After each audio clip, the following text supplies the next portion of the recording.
Greetings, Star Wars toy fans. This is Jim, and welcome to my channel. Well, you think being a musician myself, I would have talked about this set a whole lot sooner, but I just didn't get around to it, and I don't have a Hasbro version to compare it to. This is the only version that I have. Now, this happens to be the Max Rebo band that came out in 1984, and it was a box set. I remember seeing this set sometime my freshman year in college, and during the which had been 1986, 87 years, and it was at the Griggs hardware store in Pasco, Washington. I don't remember why I didn't pick it up. I maybe didn't have the money, maybe I thought, oh, it's gonna come around again, I'll get it in the future. It was the only time I ever saw it in the store. And I missed the opportunity of picking up, and I've regretted that ever since. You know, those memories that you just never forget. Anyway, I did pick this version up several years ago, and they're not extremely expensive to pick up, but they're not cheap either, especially to find a complete set that has the matching microphone stands and woodwind instrument that Droopy McCool plays, as well as an unbroken keyboard. Well, let's take a look first at Max Rebo. Now, Max Rebo happens to have 5 points of articulation, so the head does move, the arms go up and down, and the little short legs do end up allowing him to sit.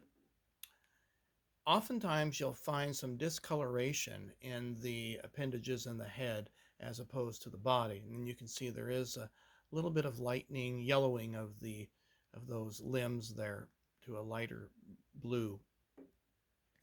Now, this keyboard instrument, if you want to call it that, is made up of very brittle plastic, and oftentimes these keys do get broken. The Lucasfilm copyright stamp is right on the underside, and Max just fits right in that base and sits nicely right there. Now we'll take a look at Cy Snoodles.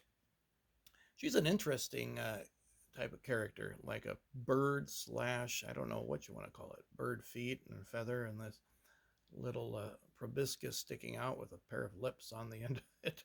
And this was, as you can see here with that vinyl skirt, Hasbro picked that up big time with their capes and so forth.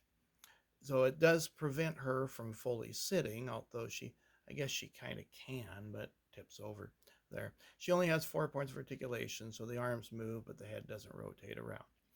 And she comes with this really nicely detailed microphone, and you can see that right there. It has a nice little base. It's all one piece. Now, incidentally, the Max Rebo band had 2 different variations of the microphones and the woodwind instrument that Droopy plays. So that they were either a combination of black microphone stands and a silver instrument, or a black instrument and 2 microphone stands. Now, Droopy there, we'll take a look at his woodwind instrument. I would guess that's what it is. Looks something like an oboe. Has this little piece sticking out that can get very easily broken. And he does hold the instrument quite well. He only has 4 points for articulation. Kind of looks like a mole, in my opinion. And the legs do fully allow him to sit fairly stably. And you can see how his hands are molded to perfectly hold that instrument. Now, his microphone stand has a little bit of a kink into it. I've seen some of these a little bit lower, so I'm not sure what the status is of that, but there's a microphone stand right there, allow him to play his instrument. Well, I hope you enjoyed this video and this review of this 1984 Kenner Star Wars toy. Please give it a thumbs up if you did. Subscribe to the channel. I wish I had the box to show you, but oftentimes the boxes aren't available, and the packaging, the cellophane on the outside is very, very yellowed if you find those online. Well, thanks again. Take care.